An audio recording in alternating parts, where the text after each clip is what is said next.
There are definitely a lot of myths around UX design, and one of the most common is that a lot of people assume that UX designers just are just responsible for the look and design of the product, but that's not it. They do not realize the amount of conversations, collaboration, and the amount of thought process and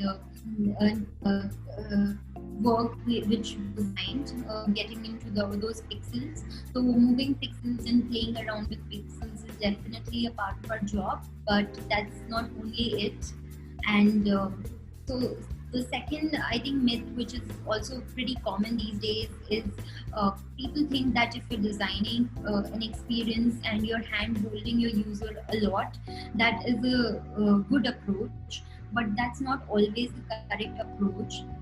Generally, they go about it like this: that here are like 20 steps guide which will help you out with to onboard you into this app, right? And that's actually pretty irritating for your user. So always try to kind of not handhold them too much. Try to understand if there are completely new user or if they are already engaged users. The already engaged users in the platform do not need handholding.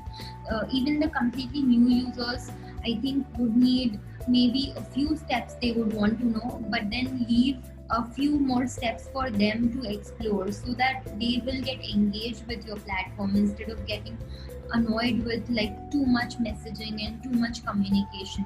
So I think that will help.